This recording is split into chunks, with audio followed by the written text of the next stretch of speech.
Varicose veins కి సరైన చికిత్స కోసం సంప్రదించండి ఎవిస్ హాస్పిటల్. నమస్తే కళ్యాణ్ చక్రవర్తి గారు. కళ్యాణ్ గారు, ఒక మెయిల్ చూసానండి. మనకు వచ్చిన చాలా మెయిల్స్ లో స్ట్రీమ్ చేసి ఒక మెయిల్ అన్నమాట. ఒక అన్న ఆవేదన అండి. తన చెల్లెలు చేసిన ఒక పనికి అతను మాట్లాడలేకపోతున్నాడు, అంటే ఏం చేయాలో అర్థం కాని సిచ్యువేషన్ లో మనకి మెయిల్ చేశారు. ఇమీడియట్ గా మీతో మాట్లాడాలి, అసలు ఎలాంటి డెసిషన్ తీసుకోలేకపోతున్నాం, డాక్టర్ గారి సలహా చాలా అర్జెంట్ గా అవసరం అన్నట్లుగా నాకు ఆ మెయిల్ లో అర్థమైంది అనమాట. అతని పేరు అర్జున్ అండి. నెంబర్ కూడా ఇచ్చారు, మరి కాల్ చేసేస్తాను, మాట్లాడు.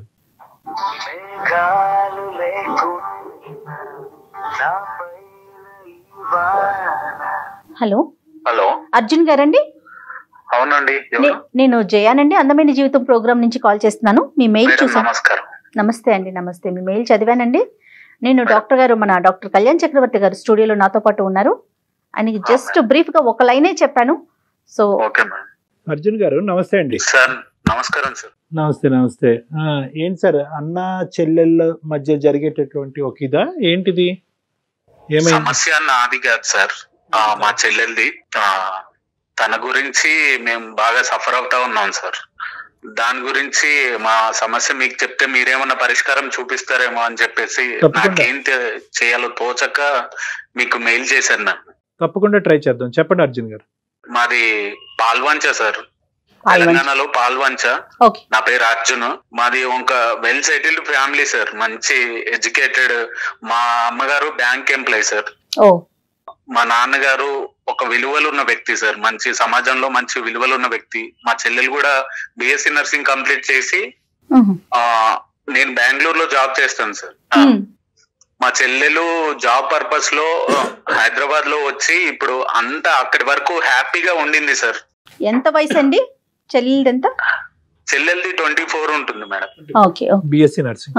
ఇక్కడి వరకు అంతా హ్యాపీగా ఉండింది మేడం. దాని తర్వాతే సమస్య మొదలైంది. అసలు ఎవరికి నిద్ర లేకుండా అసలు ఒక రకంగా అయిపోయింది. నేను బెంగళూరులో జాబ్ రీత్యా బెంగళూరులో సెటిల్డ్ మేడం. నేను పండగలకి వస్తూ వెళ్తూ, చెల్లెలు కూడా వస్తూ వెళ్తూ ఉంటుంది.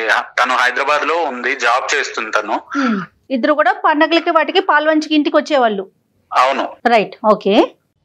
అప్పటి నుంచి మామూలుగా నేను ఒక్కరిని వెళ్తూ వస్తున్నాను, కానీ 1 year నుంచి చెల్లెలు మాతో మాట్లాడడం తగ్గించేసింది. హైదరాబాద్ వెళ్ళిన కొత్తలో నేను ఫోన్ రోజు కాంటాక్ట్ లో ఉండేది. నాకు చాలా బాగా షేర్ చేసుకున్నాం. అసలు ఒక ఫ్రెండ్ లాగా ఉండేవాడిని మేడం తనతో కూడా.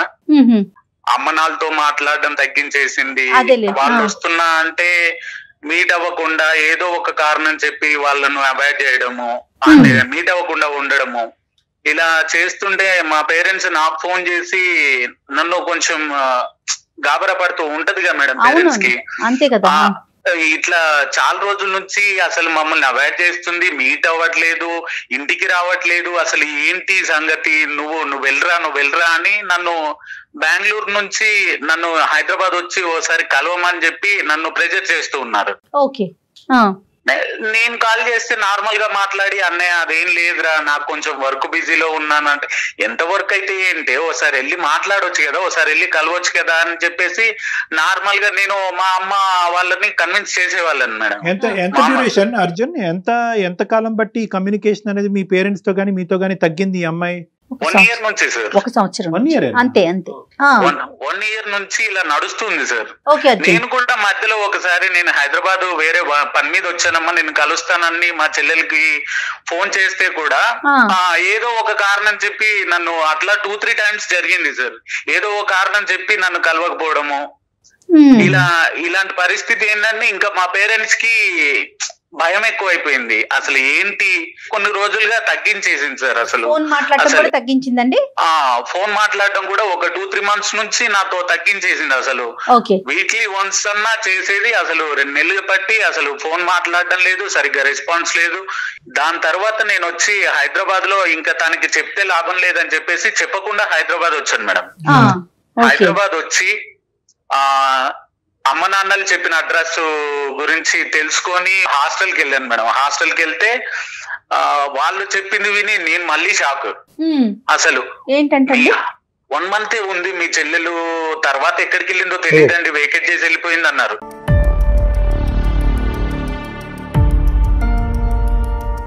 నేను అసలు నాకేం తోచని పరిస్థితి, అసలు ఏంటి, అసలు ఎక్కడికి వెళ్ళింది ఏంటి, ఎవరిని కనుక్కోవాలి ఏంది అని అంటుంటే హాస్టల్లో తన ఓల్డ్ ఫ్రెండ్ అంట, ఓల్డ్ ఫ్రెండ్ ఇట్లా మీ చెల్లెలు అశ్విని కదా నాకు తెలుసు, తన గురించి అడుగుతుంటే నేను విని మీ దగ్గరకు వచ్చాను, ఇట్లా తను 1 month ఉండింది ఇక్కడ, తర్వాత నాకు సపరేట్ రూమ్ కావాలి అని చెప్పేసి వెళ్ళింది. నేనే ఒక దగ్గర టూలెట్ బోర్డు చూసాను, ఆ టూలెట్ బోర్డు అక్కడ ఉందో లేదో తెలియదు మరి ఒకసారి అని అంటే నేను ఆ అడ్రస్ కి వెళ్ళాను. ఆ అడ్రస్ ఎలాగోలా కనుక్కొని ఆ అడ్రస్ కి వెళ్ళాను మేడం. అక్కడికి వెళ్ళాక నేను అసలు చాలా టెన్షన్, అసలు మా చెల్లెలు ఉందా లేదా అని. డోర్ నాక్ చేస్తే డోర్ ఓపెన్ లోనే ఉంది. ఎదురుగా చూస్తే ఒక పిల్లాడికి పాలిస్తూ మా చెల్లెలు కూర్చుంది. నా గుండెలు పగిలిపోయినాయి మేడం. అట్లా ఏంటి అసలు ఇది మా చెల్లెనా, అసలు ఇది నేను చూస్తుంది మా చెల్లెలేనా అన్న ఒక షాక్ లో ఉండిపోయాను నేను. మాటలు రాలేదు అసలు, కళ్ళమట్టి నీళ్లు గారుతున్నాయి. అసలు ఏంటి, దీనికేంటి ఈ పరిస్థితి, అసలు ఏంటి అని నన్ను చూడగానే షాక్, తను కూడా షాక్ అయిపోయింది. ఒక రకమైన ఫీలింగ్, అసలు ఆవేదన, ఏంటి అసలు కోప్పడాలా జాలి పడాలా అసలు ఏం తోచని పరిస్థితి.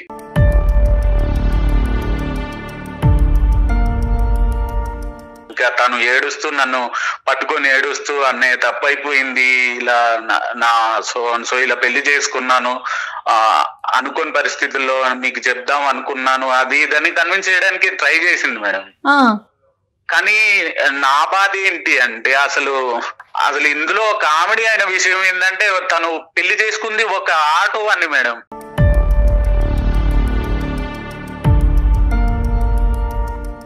అసలు ఆటో తోలుకునే వాడికి నువ్వు పడిపోవడం ఏంటి, అసలు వాడితో పడితే పడ్డాం, మేమేమన్నా చచ్చామా, తల్లిదండ్రులకు చెప్పడానికి భయం అవుతుంది మేడం ఈ రోజుల్లో పిల్లలకి ఎవరికైనా. ఎప్పుడు చెప్దామని అనుకుందండి అర్జున్, మీరు తను ఎప్పుడు అడిగారా అంటే ఎప్పుడు ఇది అంత బహిర్గతం చేద్దామని అనుకుంది, ఎప్పుడు అంటే బిడ్డ ప్రేమించినప్పుడు చెప్పలేదు, బహుశా పెళ్లి చేసుకున్నప్పుడు కూడా చెప్పలేదు, బిడ్డ పుట్టిన తర్వాత కూడా చెప్పలేదు, ఎప్పుడు చెప్దామని అనుకున్నావు చెల్లి అని అడిగారా మీరు? అసలు చెప్పలేదు కదా సార్, నేను వెళ్ళే వరకు అసలు ఎవ్వరికి తెలియదు సార్, నేను వెళ్ళాక స్టార్ట్ అయింది. తనతో మాట్లాడారా అంటున్నారు. అంటే తన ఉద్దేశం ఒక సంవత్సరం తర్వాత చెప్దాం అనుకుందా, ఎప్పుడు చెప్దాం అనుకుంది, లేదంటే ఎల్లకాలం ఇలా సీక్రెట్ గా పెడదాం అనుకుందా? అదే సార్, భయమయ్యి అసలు తను చెప్పడం మానేసింది. ఎలాగో చెప్తే ఒప్పుకోరు అందుకే చెప్పలేదన్న కర్కశంగా మాట్లాడుతుంది సార్. తర్వాత ఏంటి అంటే నేను వెళ్ళాక కొంచెం ఎమోషనల్ అయిపోయి ఏడ్చి నా ఒళ్ళో పాపను పెట్టి ఇదిగో ఇట్లా మేనకోడలు అని చెప్పేసి, అసలు నాకేంటో ఎలా చెప్పాలో కూడా అర్థం కావట్లేదు సార్. మా తల్లిదండ్రుల్ని కన్విన్స్ చేయమని నన్ను బ్రతిమలాడుకుంటూ ఉంది. ఇలాంటి పరిస్థితి ఎవరికి రాకూడదు కూడా సార్. ఏంటో నేను అసలు ఆ సిచ్యువేషన్ చూసేసరికి, డోర్ తెరిచి చూసేసరికి పిల్లాన్ని ఎత్తుకొని ఉంటుందని అసలు నేను కల్లో కూడా ఊహించలేదు. ఎంత గారాబంగా పెంచాం, అసలు దానికి ఏ కష్టం తెలియదు, చిన్నప్పటి నుంచి ఏ కష్టం తెలియకుండా ఎంతో జాగ్రత్తగా పెంచుకున్నాం. ఏదైనా మామూలుగా సమాజంలో పెళ్లికి వియ్యానికైనా కయ్యానికైనా సమవుజ్జులు కావాలంటారు కదా, అలా అనుకుంటారు కదా. ఎవరైనా ఆటో వాళ్ళని తక్కువ చేయడం అని కాదు నా ఉద్దేశం కాదు, కానీ అలాంటి వాడితో జీవితం పంచుకోవాలనే ఎలా ఉంటుంది.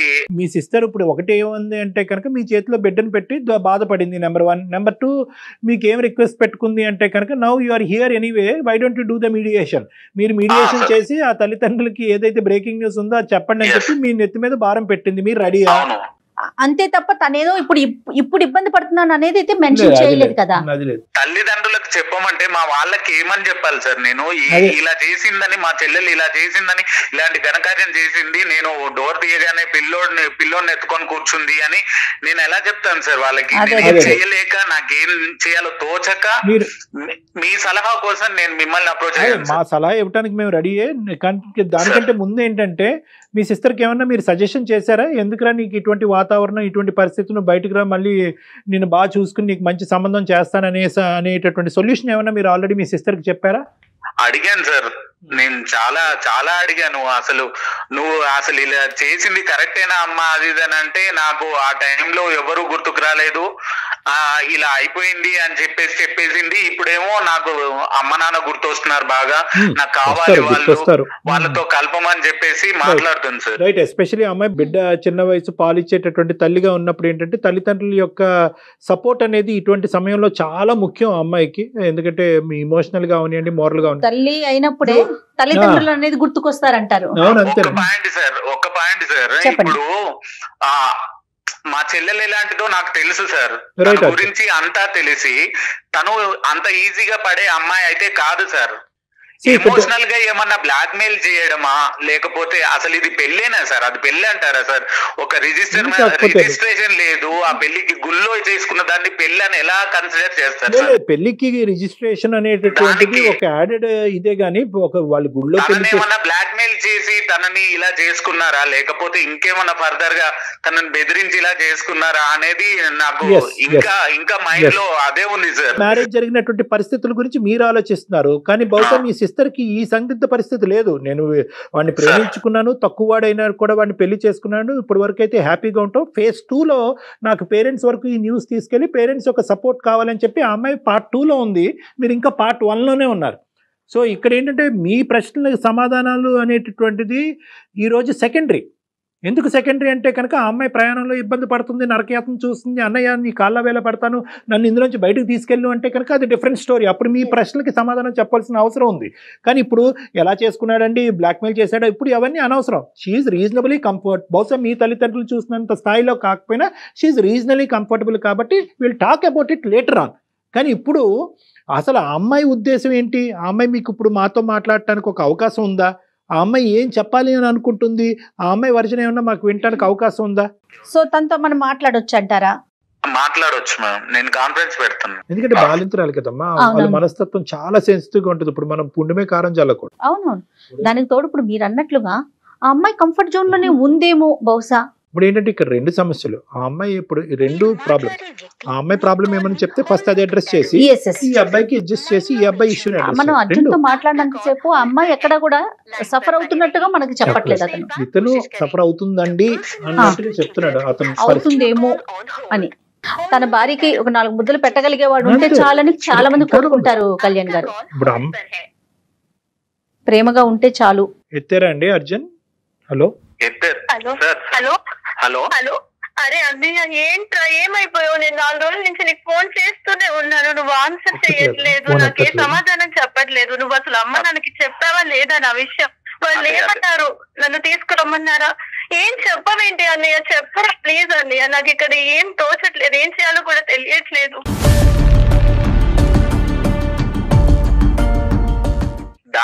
దాని గురించే మాట్లాడడానికి నాకేం చేయాలో తెలియక, అసలు ఏం తోచక నువ్వు ఇచ్చిన షాక్ కి ఇంకా కోలుకోలేదమ్మా నేను. దాని గురించి కళ్యాణ్ చక్రవర్తి గారు డాక్టర్ ఒకసారి సార్ లైన్ లో ఉన్నారు, మాట్లాడు. Hello hello. నమస్తే అమ్మా, నీ పేరేంటమ్మా? నమస్తే సార్, నా పేరు అశ్విని సార్. అశ్విని అమ్మ, ఓకేనా మాతో మాట్లాడతావు? అంటే మీకు హెల్ప్ చేయడానికే మేము, నీకేం ప్రాబ్లం లేదు కదా? లేదు సార్, నేనే మెయిల్ చేద్దాం మీకు అనుకుంటున్నాను సార్, మీ సలహా చెప్పండి సార్. ఓకేనమ్మా. సో నువ్వు మమ్మల్ని కన్సల్ట్ అవ్వాలి అని అనుకున్నావు కాబట్టి మంచిదే. అసలు ఏ పరిస్థితిలో ఇది జరిగింది, ఎందుకు జరిగింది? అంత మంచిగా చూసుకునేటటువంటి తల్లిదండ్రులకి ఇంత గుట్టు చప్పుడు కాకుండా ఈ విధంగా చేయవలసిన అవసరం ఏముందమ్మా నీకు? తల్లిదండ్రులకు చెప్పకుంటే నేనేమైపోయాను సార్? నేను చచ్చిపోయాను సార్. కనీసం నాకన్నా చెప్పాలి కదా సార్. అదే తన పరిస్థితి ఏంటో అడుగుదాం ఒక్క నిమిషం. అశ్విని చెప్పండి అమ్మా. మేడం చెప్పండి మేడం, నేను మా అన్నయ్యకి చెప్దామని చాలా ట్రై చేశాను మేడం, కానీ నాకు నెలలు నిండుతున్న కొద్దీ నాకు ఎలా చెప్పాలి? ఇప్పుడు అమ్మాయికి కడుపుతో ఉన్నప్పుడు బాడీలో చాలా చేంజెస్ వస్తాయి. నేను ఇప్పుడు భయంతో ఇప్పుడు నేను ఎలా బయటపడను మేడం? కాదమ్మా, కడుపుతో ఉన్నప్పుడే అన్నయ్య గుర్తొచ్చాడా మీకు? దానికి ముందు ప్రాసెస్ కి ఎప్పుడు గుర్తు రాలేదు? అన్న గానీ పేరెంట్స్ గానీ ఎవరు గుర్తు రాలేదమ్మా అశ్విని? మాయలో ఉండి ఎలా గుర్తొస్తుంది మేడం? అన్నయ్య అది మాయ కాదని, అది నేను ప్రేమించాను, మేమిద్దరం ప్రేమించుకోవడం తప్ప.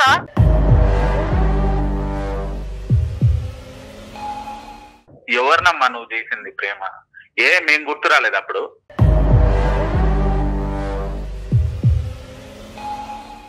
గుర్తొచ్చారా అన్నయ్య, కానీ తన్ని నా నుంచి ఎక్కడ దూరం చేస్తారు అని భయంతో నేను ఆలోచిస్తాను కదా. నన్ను అర్థం చేసుకుంటారు, తర్వాత నేను చెప్తే ముందు అన్నయ్యగా నీకు చెప్దాం, నువ్వు ఒప్పిస్తావు అనే నమ్మకంతోనే నేను ఉన్నాను ఇప్పటి వరకు. ఇప్పుడు చెప్తే కదా బిడ్డ పుట్టే వరకు కనీసం మాకు మేమొచ్చి మేము తెలుసుకున్న దాకా మీరు చెప్పలేదు.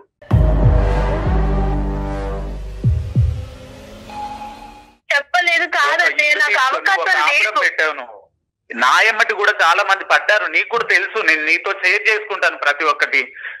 నేను అలా చేశానా?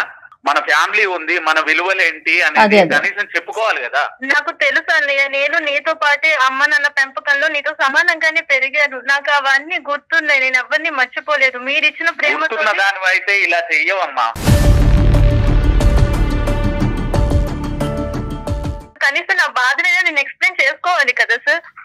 కరెక్టేనమ్మా, కానీ ఇప్పుడు ఏ బాధను ఎన్ని క్లిష్టమైన పరిస్థితుల్లో మీ ప్రేమ తెగిపోతుందో, పెళ్లి వరకు ఒప్పుకోరో ఎన్ని చెప్పినా కూడా at some point or the other మీ అన్నయ్య వచ్చి తలుపు తెరిచి చూస్తే గానీ నువ్వు చెప్పలేవు. లేదంటే ఎప్పుడు చెప్పుండేదానివి, ఇంకో 10 సంవత్సరాల తర్వాత కూడా నువ్వు చెప్పుండేదానివి కాదు. సో ఇది ఇప్పుడు అతను వచ్చాడు కాబట్టి ఈ రోజు మా వరకు వచ్చింది, సబ్జెక్ట్ ఇలా మాట్లాడుకుంటున్నావు. లేదంటే ఎప్పుడు చెప్దాం అనుకున్నావు నువ్వు?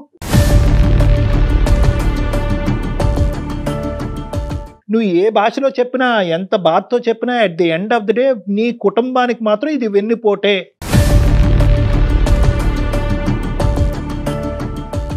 ఇది వెన్నుపోటే. ఈ పరిస్థితి చేస్తావని చెప్పి మీ తల్లిదండ్రులు కల్లో కూడా అనుకోలేదు.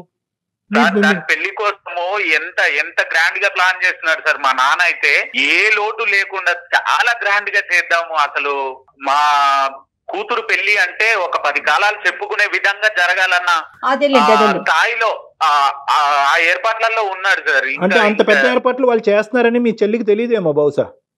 ఇప్పుడు వీళ్ళందరూ పెద్ద పందిరేసి అంగరంగ వైభవంగా భోజనాలు పెట్టి ఊరందరినీ పిలిచి చేస్తే దాన్నే పెళ్ళంటారా? ప్రేమించుకుని దేవుడి ముందు సమక్షంలో చేసుకున్నది పెళ్లి కాదా సార్? అమ్మా, అది తప్పు కాదు, ఇది తప్పు కాదు, అది గొప్పది కాదు, ఇది గొప్పది కాదు. కానీ at the end of the day తల్లిదండ్రులు అన్న తర్వాత ఒక ఆశ, కోరిక, ఒక పరువు, ఒక ప్రతిష్ట అనేటటువంటిది ఉంటాయి కదా మన సమాజంలో. సో వాళ్ళు కళ్ళగన్నారు కాబట్టి ఆ కళ్ళు తప్పని నువ్వు ఇప్పుడు ఈ అబ్బాయిని ప్రేమించావు కాబట్టి నువ్వు ఆ అబ్బాయిని వెనకదారి నుంచి వెళ్ళి పెళ్లి చేసుకున్నావు కాబట్టి ఈ రోజు నువ్వు ఇలా మాట్లాడుతున్నావు. ఒకప్పుడు ఈ అబ్బాయిని ప్రేమించకుండా పెళ్లి చేసుకోకుండా ఉంటే కనుక మీ అన్నయ్య ఏదైతే పాట పాడాడో అదే పాట పాడుతూ ఉండేదానివి.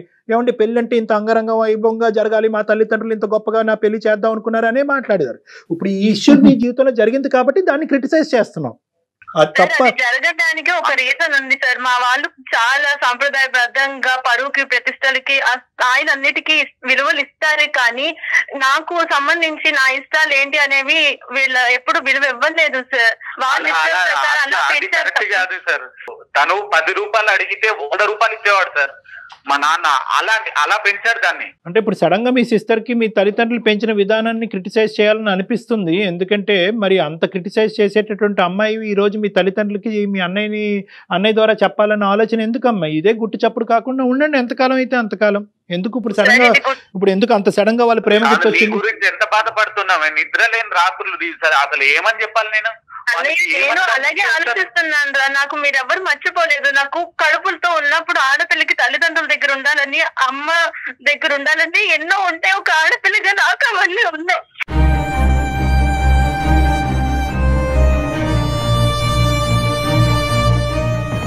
కానీ నేను చెప్పుకోలేని పరిస్థితి, ఎవరికి చెప్పుకోను. ఇలా అయ్యింది అని అర్థం చేసుకునే పరిస్థితిలో మీరు లేరు. చెప్పుకునే పరిస్థితి నాది కాదు. ఇంకా నేను ఎవరికి చెప్పుకోను.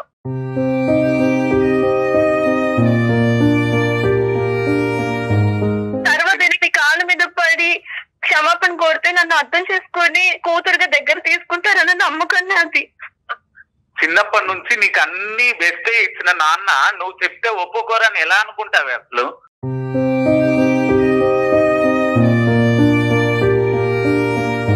ఎందుకంటే తను ఆటో డ్రైవర్ కాబట్టి, తను చదువుకోలేదు కాబట్టి, తను మన స్థాయి వాడు కాదు కాబట్టి. సో వెనకదారి నుంచి వచ్చి బిడ్డను చూపెడితే తండ్రి ఒప్పుకుంటాడని అనుకున్నావమ్మా, మరి అది తప్పు కాదా? అంటే నీకు ఇంకో దారి లేదు నాన్న, నేను ప్రేమించిన వాడితో పెళ్లి చేసుకున్నాను, బిడ్డను కన్నాను కాబట్టి మీరు సచ్చినట్టు ఒప్పుకోవాలని చెప్పి ఇప్పుడు ఈ షాకింగ్ న్యూస్ ఇస్తే కనుక మీ నాన్నకి ఏమన్నా బీపీ షుగర్ పెరిగి గుండెకి ఏదన్నా గాయం అవుతే అప్పుడే హ్యాపీయా నువ్వు? అంటే ఊరికే అంటున్నాను, ప్రేమ అనేటటువంటిది ఎందుకు వన్ సైడెడ్గానే ఆలోచిస్తారు? అల్లారు ముద్దుగా ప్రేమించి పెద్ద చేసినటువంటి నీ తల్లిదండ్రులకి నువ్వు ఏం గౌరవం ఇచ్చావు? ఈ రోజు నీ అవసరం ఉంది కాబట్టి నేను కడుపుతో ప్రెగ్నెన్సీలో ఉన్నాను, లేదంటే బిడ్డతో కన్నాను కాబట్టి ఈ రోజు నాకు సపోర్ట్ కావాలి కాబట్టి నువ్వు నీ తల్లిదండ్రులను కోరుకుంటున్నావు అంతే. అది స్వార్థం కాదా? అది స్వార్థం కాదా? లేదు సార్, నేను ఎప్పటి నుంచో మా అన్నయ్యకి ప్రయత్నిస్తూనే ఉన్నాను. తన ఫోన్ తను ఎత్తలేదు, అసలు నాకు కాల్ కలవట్లేదు సార్. ఇక్కడ ఏమో బిడ్డతో నేను ఒక్కదాన్నే ఉన్నాను, నాకు ఏం చేయాలో తెలియట్లేదు. కనీసం ఆ బిడ్డని పట్టుకోలేని పరిస్థితి, నాకు ఏమీ తెలియదు సార్. ఎందుకు ఏ కార్యక్రమం మీద వచ్చావు, ఏం చేసావు? సార్ నేను చదువు అది మా ఊర్లోనే పూర్తి చేసుకుని నేను ఉద్యోగం కోసం హైదరాబాద్ వచ్చాను సార్. నాకు హైదరాబాద్ అంతా కొత్త సార్, నాకు ఏమీ తెలీదు సార్. అయితే నాకు ఇక్కడ మంచి ఉద్యోగం దొరికిందని వచ్చి హాస్టల్లో జాయిన్ అయ్యాను. మా హాస్టల్ రోడ్డు చివరే వీళ్ళ ఆటో స్టాండ్ ఉండేది సార్. నేను రోజు కంగారుగా సమయానికి వెళ్ళేసరికి నా ఇబ్బంది చూసి అతనే ముందుగా వచ్చి ఎక్కడికి మేడం అని చెప్పేసి తనే తీసుకెళ్లేవాడు టైంకి. దానికి పడిపోయింది సార్. కాదు సార్, అన్నయ్య నన్ను చెప్పనే సార్, కనీసం నాకు చెప్పుతాలి నువ్వు చేసిన ఘనకార్యం చెప్పు. ప్రతిరోజు ఇలాగే నన్ను టైంకి తీసుకువెళ్ళడం, నేను వచ్చేసరికి ఎదురుగా తనే ఉండేవాడు సార్. ఇంకా నాకు ఆప్షన్ లేదు సార్, తను దాటుకుని వెళ్ళాలన్నా పాపం నా కోసం వచ్చారు కదా, నా కోసం వెయిట్ చేస్తున్నారు కదా. జాలి పడడానికి నా కోసం వచ్చాడా గానీ జాలి కాదు సార్, అది ప్రేమ సార్. నాకు తెలియకుండానే తనకి అట్రాక్ట్ అయ్యాను సార్. సార్ మీరు నంబరు, తను చూస్తే అసలు ఒక ఆటో అతని లాగే ఉండడు సార్, ఒక వెల్ ఎడ్యుకేటెడ్ లా ఉంటాడు.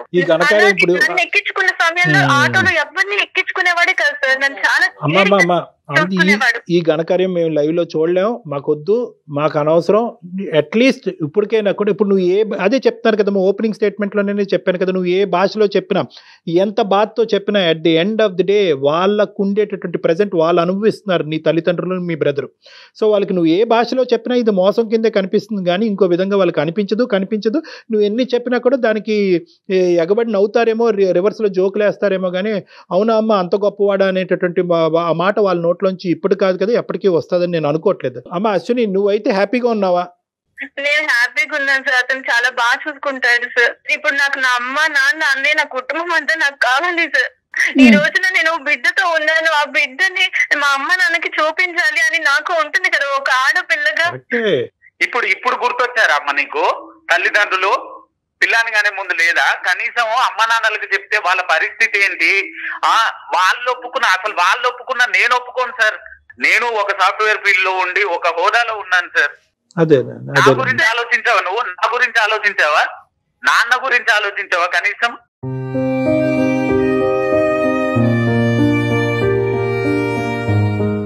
నేను చెప్పిన బాధని ఆడపిల్లగా అన్నయ్య అర్థం చేసుకుంటాడు. అమ్మ నాన్న తర్వాత అన్నయ్య నాకు అన్న అనుకుంటే ఇప్పుడు తనకు అనుకున్నప్పుడు ప్రేమించేటప్పుడు లేనిది ఎప్పుడు చెప్పాలి? నువ్వు ప్రేమించేటప్పుడు చెప్పాలి, అన్నయ్య నాకు ఇదిరా, నేను ఇలా లవ్ చేస్తున్నానని చెప్పుంటే నేనేమన్నా చేసేదాన్ని. నేను చూసే వరకు తెలీదు, ఒళ్ళో పిల్లోని పెట్టుకొని ఉన్నావు. నేను వచ్చేసరికి నేను ఎలా రియాక్ట్ కావాలి, నేను ఏమని చెప్పుకోవాలి తల్లిదండ్రులకు సమాధానం?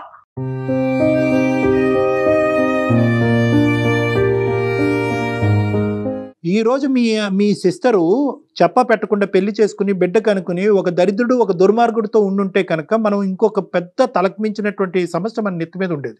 ఈ రోజు మనందరం హ్యాపీగా ఉండేటటువంటి అంశం ఏంటంటే at least she is happy there, we have to agree upon it. ఇందాక నేను మీ సిస్టర్కి ఫోన్ కలప ముందు కూడా ఇదే మాట అన్నాను, we have to see whether she is happy there. If she is happy there, ఒక ఏరియా ఆఫ్ ద ఇష్యూ మనకి సమస్య తీరిపోయినట్టే. మేడం కనీసం నాకు ఆ బాబుకి స్నానం చేయించడం కూడా నాకు తెలీదు. నాకు ఇలాంటి పరిస్థితుల్లో నా వాళ్ళు అంటే ఈ మాట మాట్లాడకూడదు తల్లి. అశ్విని, స్నానం చేయించడం కూడా తెలీదు, వెరీ గుడ్. నువ్వు అంత చిన్నదానివి, నీకు ఆ మెచ్యూరిటీ లెవెల్స్ లేవంటున్నావు. కానీ మరి నువ్వు చేసిన పనేంటి? అదేమన్నా నీ పుస్తకం నీకు ఇష్టం వచ్చినట్టు రాసేసుకొని ఎరేజర్ తో చెరిపేయటానికి జీవితం కదా? ఎరేజర్ తో చెరపడం కూడా కాదు మేడం, ఆ పుస్తకాన్ని అందరినీ చదవమంటుందా? నేను కాళ్ళ మీద పడి క్షమాపణ అనడానికి శిక్షించిన పర్లేదు, మా అన్న కొట్టినా నాకు పర్లేదు. కొట్టే కుటుంబం కాదులేమ్మా, కొట్టి తిట్టి హింస పెట్టే కుటుంబం కాదు ఇది, నాకు బాగా అర్థమైంది. అటువంటి కుటుంబం కాదు. అటువంటి కుటుంబం అయితే కనుక మీ అన్నయ్య ఇంత సున్నితంగా ఇంత సానుకూలంగా మాకు ఫోన్ చేసి మా ద్వారా మాట్లాడించండి. ఎప్పుడో నీ 2 చెంపలు పగలగొట్టేవాడు. వాళ్ళకి కొద్ది టైం ఇవ్వండి, నెంబర్ 1. నెంబర్ 2, అర్జున్ నువ్వు కూడా టైం తీసుకుని ఏ విధంగా ఈ ఇష్యూని మీ పేరెంట్స్ వరకు తీసుకెళ్లాలని దయచేసి ఆలోచించండి. ఎందుకంటే ఈ రోజు మీ సిస్టర్కి only 1 and only source of help మీరే. అది నెంబర్ 1. నెంబర్ 2 ఏంటంటే కనుక ఒకప్పుడు ఈ మెసేజ్ని మీ పేరెంట్స్ వరకు తీసుకెళ్ళటానికి మా వంతు ప్రయత్నం ఏదైనా చేయాలి అంటే ఒక టెక్నికల్గా ఈ ఇన్పుట్ వాళ్ళకి అందజేయాలి, వాళ్ళు బాధపడకుండా. ఎందుకంటే నాకు ఒక సపోర్ట్ కావాలి, మా సిస్టర్కి నాకు ఇంకా షాకింగ్గానే ఉంది, ఈ షాక్లో నేను తేరుకోకుండా మా తల్లిదండ్రులకు ఎటువంటి షాక్ ఇస్తానో అనే భయంతో నేను ఎలాగ వాళ్ళు కమ్యూనికేట్ చేయాలనే క్వశ్చన్ మార్క్ మీ మైండ్లో ఉంది. కాబట్టి అటువంటి సపోర్ట్ సిస్టమ్ ఏమన్నా మా ద్వారా మీకు హెల్ప్ చేయాలంటే దానికి కూడా మేము రెడీగా ఉన్నాం. కాబట్టి ఇక్కడ పెద్ద మనసు చేసుకుని మీరు ఒక మెట్టు దిగి ఒక ఆలోచనతో ఎందుకంటే ఈరోజు ఆ అమ్మాయి హ్యాపీగా ఉంది కాబట్టి వాళ్ళకి చెప్పడం ఎంత ఇంపార్టెంటో ఇక్కడ మీ అమ్మాయి యొక్క జీవితాన్ని కూడా కాపాడటం అంతే ఇంపార్టెంట్. అర్జున్ ఓకేనా? ఆలోచించండి అర్జున్, మీరు కూడా కొంచెం ఒకసారి ఆలోచించండి. మీది చిన్న వయసే, మీకు చాలా ఫ్యూచర్ ఉంది. ఇప్పుడు ఏంటంటే మీ పెళ్లి మీద కూడా కొన్ని క్వశ్చన్ మార్క్స్ పడతాయి. ఇలాంటి రకరకాల పరిస్థితులు ఉన్నా కూడా ఈ రోజు మీరు తప్ప ఆ అమ్మాయికి ఇంకో దిక్కు లేదు కాబట్టి మిమ్మల్ని రిక్వెస్ట్ చేయవలసినటువంటి అవసరం పడుతుంది. ఏం జరిగినా ఇక్కడ ఉన్నాను కానీ ఇలా మిస్అండర్స్టాండ్ చేసుకుంటారు అని అనుకోలేదు. నాకు మా వాళ్ళు ఏదో మోసం చేద్దామన్న ఉద్దేశం. సరేలే, సరే అయితే సపోర్ట్ ఇవ్వని వాడిని అయితే అదే రోజు నేను నిన్ను ఈడ్చుకొచ్చి నా ఇంటికి తీసుకెళ్లేవాడిని నేను. సరే అయిపోయింది, ఇంకా అవన్నీ వద్దు అర్జున్. మీరు ఇంత బాధపడుతున్నా కూడా మా మీద గౌరవంతో మీరు దీనికి ఏకీభవించినందుకు చాలా ఆనందం. మా తరపున ఇంకా సపోర్ట్ కావాలంటే మీ పేరెంట్స్ కమ్యూనికేట్ చేయడానికి మేము కూడా అది రెడీగానే ఉన్నాం. వాళ్ళకి సర్ది చెప్పే విధంగా వాళ్ళకి చెప్పి వాళ్ళ మీద పెద్ద షాకింగ్గా ఉండకుండా ఉండటానికి గురించి. సో మా సపోర్ట్ కూడా మీకు ఉంటుంది. Thank you Arjun for accepting hour advice. Thank you sir. Okay Ashwini, thank you మా బాయ్, జాగ్రత్తగా ఉండు. All the best. ప్రేమ తప్పు కాదు, ప్రేమించి పెళ్లి చేసుకోవటం తప్పు కాదు, కానీ ప్రాసెస్ అనేటటువంటిది ఇంపార్టెంట్. తల్లిదండ్రుల యొక్క గౌరవం, కుటుంబం యొక్క పరువు కాపాడవలసినటువంటి బాధ్యత అటువైపు అబ్బాయికి ఉంటుంది, ఇటువైపు అమ్మాయికి ఉంటుంది. మంచోడు అని చెప్పేటటువంటి ఈ అబ్బాయి ఎవరైతే పెళ్లి చేసుకున్నాడు ఈ అబ్బాయి అన్న ఈ అమ్మాయికి చెప్పాలి, ఇది కాదు పద్ధతి. మనం ఏంటి పిల్లలు కనేసిన తర్వాత వెళ్ళి తల్లిదండ్రులకు చెప్పడం కాదు, రేపొద్దున చాలా ప్రమాదాలు ఉంటాయంటే అక్కడ ఉంటుంది అతను మంచితనం. ఈ అమ్మాయిని బాగా చూసుకోవటం వరకే కాదు, ఆ అమ్మాయి కుటుంబం, ఆ కుటుంబంలో ఉండే పరువు, ఆ ఊర్లో ఉండే ప్రతిష్ట కాపాడవలసినటువంటి బాధ్యత కూడా పెళ్లి చేసుకున్న వ్యక్తి మీద ఉంటుంది, ఈ అమ్మాయి మీద ఉంటుంది. ఇవన్నీ మర్చిపోయి మంచి అంటే ఏది మంచి? ఇప్పుడు అన్ని చక్కగా చూసుకోవటం వరకు అది మంచితనం ఎలా అవుతుంది అంటారు, అంతేనా? అంతేనమ్మా. అంటే అన్ని ఆడపిల్లలు ఇలాగే ఆలోచిస్తున్నారు కదా కళ్యాణ్ గారు. ఈ రోజు అర్జున్ ఇంత ముందుకు వచ్చి ఇలా ఒప్పుకోవటం కూడా చాలా గ్రేట్ అమ్మా. చాలా మంది అన్నయ్యలు అలా ఒప్పుకోరు. ఎందుకు నో ఐ డోంట్ యాక్సెప్ట్, చూడట్లేదండి, చావరేవో నువ్వు అందులోంచి బయటపడు, తెలియక తప్పు చేసావని అంటారు. ఆ అబ్బాయి పెద్ద మనసు తీసుకుని మన సపోర్ట్ తీసుకుని ముందుకెళ్తాం. అసలు మెయిల్ చేయటమే గ్రేట్ కదా ఇలాంటి విషయాన్ని, ఫ్యామిలీకి సంబంధించిన ఒక విషయాన్ని.